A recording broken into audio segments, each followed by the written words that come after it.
নমস্কার সুপ্রিয় দর্শক শ্রোতা সকলকেই স্বাগত হিন্দু লাইভস ম্যাটার ইউটিউব চ্যানেলে। দর্শক, আজকের এপিসোডের বিষয়বস্তু হলো মধ্যপ্রাচ্য, ইরান এবং ইসরায়েলের মধ্যে আবার যুদ্ধ। ইসরায়েল ইরানের ভিতরে ঢুকে পিকনিক করতেছে, আর আমাদের বাংলাদেশের পত্রিকার হেডলাইন হয় যে ইসরায়েলের প্রধানমন্ত্রী বেনিয়ামিন নেতানিয়াহু অজ্ঞাত স্থানে আত্মগোপনে আছে। এটা হচ্ছে হেডলাইন। মানে বাঙালি থাকবে, অজ্ঞাত স্থানে আত্মগোপনে আছে। ভাষাটাও ঠিক মতো করে লিখতে পারে না। আমার ভাষা যে সবসময় ঠিক হয় সেটা না, কিন্তু যখন আপনি পত্রিকা লিখবেন, পত্রিকায় সংবাদ দিবেন, সেইখানে অজ্ঞাত স্থানে আত্মগোপনে আছে, এটা কেমন হেডলাইন হলো? আত্মগোপনে থাকা মানেই তো অজ্ঞাত স্থান, তা না হলে তো আর আত্মগোপন হলো না, তাই না? আপনি যদি পালিয়ে থাকেন, পালিয়ে থাকার অর্থ হলো আপনি কোথায় আছেন কেউ জানে না, সেটা হচ্ছে মানে অজ্ঞাত স্থান। তাহলে আপনি অজ্ঞাত স্থানে পালিয়ে আছেন। কেউ কি জ্ঞাত স্থানে পালিয়ে থাকে? তাও আবার বিবি নেতানিয়াহু অজ্ঞাত স্থানে পালিয়ে আছেন। আচ্ছা, ভালো কথা। আচ্ছা, আপনি বলেন তো দেখি, তাহলে খোমেনি কোথায় আছে? বা ইরানের যেই নেতারা যারা আছে তারা কোথায় আছে আপনারা জানেন? তারা কি অজ্ঞাত স্থানে, মানে কোট আনকোট অজ্ঞাত স্থানে পলাতক না? তো এই যে মানে যেই নিউজের কোনো সারবত্তা নাই, সেই নিউজগুলি কি করা উচিত বাংলাদেশের সাংবাদিকদের? তো তারা সেই বাঙালি রয়ে গেছে, সাংবাদিক আর হয় নাই। এনিওয়ে দর্শক, বলছিলাম যে ইসরায়েল ইরানে পিকনিক করতেছে। ইরানের যে কি অবস্থা আপনারা এর আগেই জানেন যে ইরানে ইসরায়েলিরা এর আগে প্রায় 200 বিমান ঢুকে মাস ছয়েক আগে তারা ইরানের অবস্থা তামাতামা করে দিয়েছে। তারা তাদের যেই এয়ার ডিফেন্স সিস্টেম এটা কিন্তু আগেই নষ্ট করে দিয়েছিল। ইরান বেসিকলি তাদের ইমিউনিটি নাই, they can not protect themselves. এটা প্রথম থেকে সেই কাম ইসরায়েল সাবা করে দিয়েছে অনেক আগেই। এবং ইসরায়েল কি করতে পারে সেটা দেখিয়েছে তারা যখন ইসমাইল হানিয়েকে, ওই হামাসের প্রধান নেতা ইসমাইল হানিয়াকে, যখন এই যে বর্তমান যেই ইরানের প্রেসিডেন্ট আছে পেজেশকিয়ান, এই পেজেশকিয়ানের অভিষেক অনুষ্ঠানে, শপথ গ্রহণ অনুষ্ঠানে যখন ইসমাইল হানিয়ে গিয়েছিল, সেইখানে কিন্তু IRGC Islamic revolutionary guard corp, যেটা নাকি একদম চৌকস এলিট ফোর্স বলে ইরানে আর কি, সেই IRGCর কম্পাউন্ডে রাষ্ট্রীয় গেস্ট হাউসে তারা কিন্তু বোমা মেরে সেই ইসমাইল হানিয়েকে হত্যা করেছে। এবং সেই বোমাটা ওই জায়গায় পোতা হয়েছিল 2 মাস আগে। এবং আপনারা ভাবতে পারেন যে এই 2 মাসের মধ্যে ইরানের প্রেসিডেন্ট ইব্রাহিম রাইসি নিহত হবে, এটা ইসরায়েল জানত। এবং সেই নিহত হবার পরে একজন প্রেসিডেন্ট আসবে, সেটা পেজেশকিয়ান। এবং সেই পেজেশকিয়ানের অনুষ্ঠানে ইসমাইল হানিয়েকে আমন্ত্রণ জানানো হবে এবং ইসমাইল হানিয়ে সেখানে আসবে।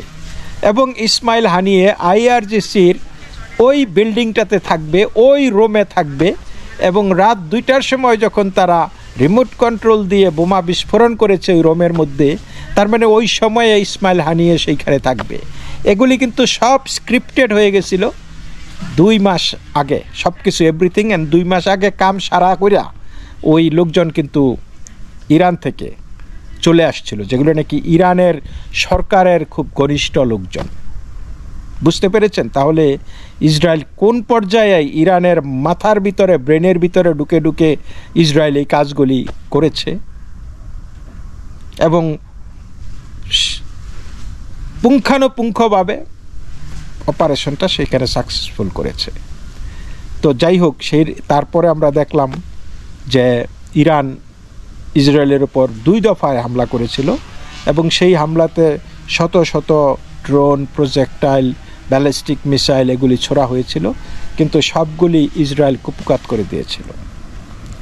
এরপরে ইরান একটা পাল্টা জাস্ট টোকেন হামলা, বাট ভেরি স্ট্র্যাটেজিকলি, মানে অত বড় হামলা করে নাই, কিন্তু তারা বেছে বেছে ইরানের এই এয়ার ডিফেন্স সিস্টেমগুলি, রাডারগুলি ধ্বংস করে দিয়েছিল। এবং সেটা ইরান বলেছিল যে তারা পাল্টা জবাব দেবে, তারা কিন্তু সেই জবাবটা দেওয়ার সময়ও পায় নাই, সাহসও পায় নাই, বিকজ তারা জানে যে এরপরে ইসরায়েলকে আক্রমণ করলে তাদের সেই পাল্টা আক্রমণ থামানোর মতো পরিস্থিতি তাদের নাই।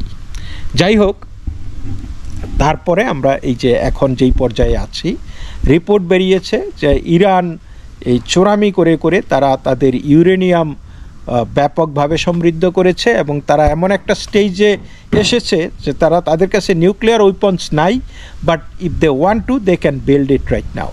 প্রবাবলি 10-15টা বোমা বানানোর মতো ইউরেনিয়াম তারা এনরিস্ট করেছে। এবং এইটা নিয়ে প্রেসিডেন্ট ডোনাল্ড ট্রাম্পের সাথে ইরানের বেশ কয়েকবার বৈঠক হয়েছে এবং প্রেসিডেন্ট ডোনাল্ড ট্রাম্প ঘোষণা দিয়েছিলেন যে ইরানকে পারমাণবিক শক্তিধর হইতে দেওয়া যাবে না, উইল নট হ্যাপেন, এবং আমরা প্রয়োজনে ইরানকে আক্রমণ করব।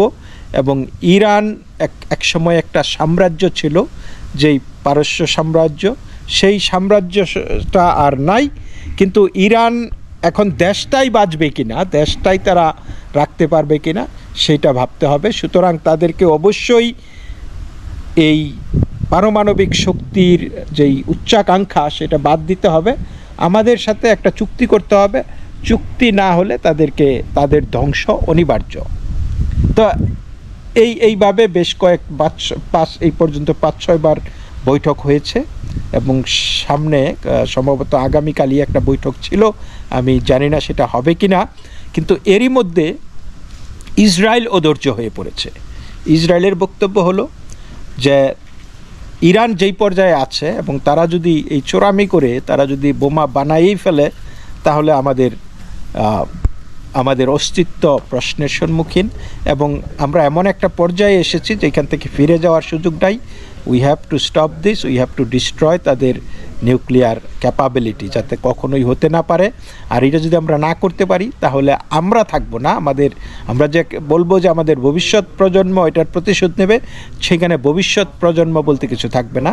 কারণ একটা দেশ যখন বলে যে আমরা আরেকটা দেশকে, ইসরায়েলকে ধ্বংস করে দিব, আমাদেরকে সেটা বিশ্বাস করতে হবে। আমাদের নিকট এবং অতীত ইতিহাস সেই সাক্ষ্য দেয়, সেইটাই আমরা সেইটাই শিখেছি আমাদের নিকট অতীত থেকে এবং আমাদের পুরনো অতীত থেকে, দূর অতীত থেকে, যে আমাদের শত্রুরা যা বলে তা করে। সুতরাং আমাদেরকে এটা মাইনা নিয়ে এই শত্রুদেরকে থামানোর ব্যবস্থা করতে হবে, আমাদেরকে প্রিএমপ্টিভ স্ট্রাইক করতে হবে। তারা ডোনাল্ড ট্রাম্প বা আমেরিকার উপর ভরসা করে, কিন্তু খুব নিজেদের অস্তিত্ব যখন সংকটে আছে, অস্তিত্বের প্রশ্নে তারা কারোর সাথে আপোষ করতে রাজি না, সেটা যত বড় বন্ধুই হোক। এবং তারা ইরানের ওপর মেরে দিল গতকালকে।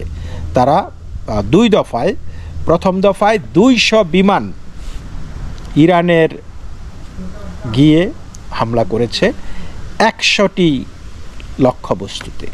তার মধ্যে ছিল পারমাণবিক কেন্দ্র, যেখানে নিউক্লিয়ার উইপন্সের জন্য পরীক্ষা নিরীক্ষা চলতেছিল। ইভেন মাটির নিচে 300-400 ফিট নিচে সেই স্থাপনা, ওইগুলিতে হামলা করেছে। তারা সামরিক স্থাপনাগুলিতে হামলা করেছে এবং তারা হামলা করেছে তাদের মিলিটারি ইনস্টলেশন, মিলিটারি অফিস, এই জায়গাগুলিতে। এবং ইরান স্বীকার করেছে যে এই পর্যন্ত প্রায় 87 জন এই অনেক বড় বড় উচ্চপদস্থ সামরিক কর্মকর্তা, including the chief of Iranian revolutionary Islamic revolutionary guard corp, ওই ওই এই আইআরজিসির কমান্ডার কিন্তু প্রায়ই নিহত হচ্ছে। এর আগে নিহত হয়েছে ইরাকে ওই যে কাসেম সুলাইমানি, তারপরে কয়দিন আগে লেবাননে নিহত হয়েছে আরেকজন, আবার আরেকজন এই যে গতকালকে। মানে আইআরজিসির কমান্ডার হওয়া মানেই আপনি মানে হুরের লিস্ট করা শুরু করতে পারেন। এটা কিন্তু ইসরায়েল প্রমাণ করে দিচ্ছে যে আপনি যখনই ইরানের সেনা কমান্ডার হবেন তখনই আপনার এই কাজটা আপনার ভাগ্যের মানে জ্বলে যেতে পারে আর কি। তো যাই হোক, তো এইরকম প্রায় 23 জন বড় বড় কমান্ডার নিহত হয়েছে, 20 জনের মতো নিউক্লিয়ার সায়েন্টিস্ট নিহত হয়েছে। তো নিউক্লিয়ার সায়েন্টিস্টরা কি মানে এই মানুষগুলি কোথায় ছিল? তার মানে তারা পারমাণবিক স্থাপনায় যে হামলা করেছে এটা কিন্তু একদম গ্যারান্টিড। এরকম টোটাল 87-88 জনের মতো নিহত টপ পিপল। কিন্তু সবচাইতে আশ্চর্যের বিষয় হলো এইটা কিছুই না, যে দেখেন 200 বিমান এসেছে, 200 বিমান এসে, কারণ তারা they wanted to make sure that তারা প্রিসাইজ অ্যাটাকটা করবে, একদম টার্গেটেড সার্জিক্যাল স্ট্রাইক করবে, এবং তারা যাতে এনশিওর করতে পারে যে তারা টার্গেট মতো হামলা করেছে। তারা মিসাইল ছুঁড়ে মারতে পারতো, এটা কই যাইতে না যাইতে হয়তো তারা ট্র্যাকিং করতে পারতো না, বাট তারা নিজেরা এসে এটা করেছে। এবং ইরান একটা বিমানকেও সামলাইতে পারে নাই, একটা বিমানও ফালায় নাই, তারা জানেই না বিমান আসছে। Can you believe it? And they did it. তো ইরান রাগডাক না করেই বলেছে যে এইটা ঘটেছে। এনিওয়ে তারা ফিরে গেছে। তারপরে 12 ঘন্টা পরে আবার তারা পরিস্থিতি অ্যাসেস করে তারা আবার ইরানের উপর হামলা করেছে, এবং তারা বলেছে যে এই হামলা আমাদের মিশন কমপ্লিট না হওয়া পর্যন্ত এই হামলা আমরা চালিয়ে যাব, আমরা কোনোভাবেই মানে যে এটা যতদিন লাগে তারা এটা করবে। This is what they said. এখন এইটার পরেও যে সবচাইতে চমকপ্রদ যে জিনিসটা সেটা হইল, বলছিলাম যে ইসরায়েল ইরানে পিকনিক করতেছে। কেমনে পিকনিকটা করতেছে মোসাদের এজেন্টরা এই গতকালকের হামলার আরও অনেক আগে থেকে তারা স্মাগলিং কইরা এই ইরানের ভিতরে অনেক যন্ত্রপাতি অস্ত্রশস্ত্র তারা নিয়ে এসেছে, এবং সেইখানে প্রত্যেকটি টার্গেটকে তারা আইডেন্টিফাই করে দিয়েছে পিন পয়েন্টেন্টলি, এবং সেইখানে আগেই অনেকগুলিকে তারা স্যাবোটেজ করে যেটা ধ্বংস করতে পেরেছে তারা করেছে, আর বাকিটা ওই বিমানে কাজ করাইছে। তো এইগুলি তারা ইরানের ভিতরে থেকে অনেক দিন ধরে এই পরিকল্পনা করে সেই জিনিসগুলি তারা করছে, কোন জায়গায় যেতে হবে কোন জায়গায় যেতে হবে না এই জিনিসগুলি। আর সবচাইতে আশ্চর্যের বিষয় হলো এই যে মিলিটারি কমান্ডারগুলো যে মারলো, এগুলি কেমনে মারছে। এইটাও কিন্তু একটা মুভির স্ক্রিপ্টের মতো একটি ঘটনা ঘটেছে। ইসরায়েল মোসাদ তাদেরকে ট্রিক করেছে, যে এমন কিছু করেছে, তারা বলে নাই তারা কি করেছে, কিন্তু নিউজে হয়েছে যে মোসাদ এমন কিছু করেছে যে ওই মিলিটারি কমান্ডাররা এক জায়গায় মিটিং করতে বাধ্য হয়, এবং তারা মানে এমন কিছু একটা করেছে, এবং তারা সেই মিটিংয়ে করেছে ওই ইয়ের মতো আর কি, ওই যে ইসমাইল হানিয়ারা যেভাবে মারছে আর কি, যে তারা 2 মাস আগে থেকেই প্ল্যান করছে যে এই জায়গায় ওইখানে তারা থাকবে, তারপরে রাত 2টার সময় কনফার্ম হয়েছে ওদের মাধ্যমে যে এইখানে আছে, মাইরা দিছে। কিন্তু 2 মাস আগের প্ল্যান এটা। ঠিক একইভাবে তারা এটা প্ল্যান করছে যে কোন জায়গায় মানে তারা মিটিং করবে, একটা গুরুত্বপূর্ণ মিটিং করবে, এবং সেইখানে আইআরজিসি সহ বড় বড় সামরিক কমান্ডাররা থাকবে, এবং সেইখানে ইসরায়েল হামলা করবে। মানে এইটাকে পিকনিক বলবেন না কি বলবেন। তো এই জন্যই আপনার বাংলাদেশের পত্রিকায় যে নিউজ করে যে অজ্ঞাত স্থানে বিবি নেতানিয়াহু আত্মগোপনে আছে, আমার কথা হইল যে খোমেনি কি জ্ঞাত স্থানে আছে? আচ্ছা, তারপরে এর পাল্টা জবাব ইরান বলেছে যে প্রত্যেকটা সৈন্যে, প্রত্যেকটা কমান্ডারের রক্তের বদলা নেওয়া হবে, প্রত্যেকটা সায়েন্টিস্টের রক্তের বদলা নেওয়া হবে। চিন্তা করতে হবে, একটা এতগুলো নিউক্লিয়ার সায়েন্টিস্ট মারা গেলে আপনার আসে কি আর। যাই হোক, বদলা নিতে গিয়ে তারা 2 দফায় বোধহয় এই হামলা করেছে। প্রথমে 100টা ড্রোন পাঠিয়েছে, তারপরে ব্যালিস্টিক মিসাইল ছুটতেছে। আমি যখন এই ভিডিওটা বানাচ্ছি তখনও ইরান ইসরায়েলের ওপর আক্রমণ করতেছে, এবং ইসরায়েল বলেছে যে all of Israel is under attack.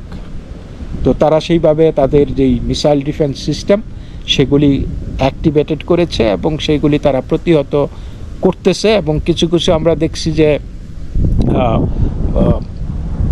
কিছু কিছু আক্রমণ করেছে টার্গেটে, এবং সেইখানে আমরা ধোঁয়া কুণ্ডলি দেখেছি। তবে ইসরায়েল বলেছে যে তারা সর্বশক্তি দিয়া এই ইরানের বিরুদ্ধে লেগেছে, এবং এইটা শেষ না হওয়া পর্যন্ত, ইরানকে শেষ এই তাদের নিউক্লিয়ার ক্যাপাবিলিটি পুরোপুরি ধ্বংস করা না পর্যন্ত তারা থামবে না।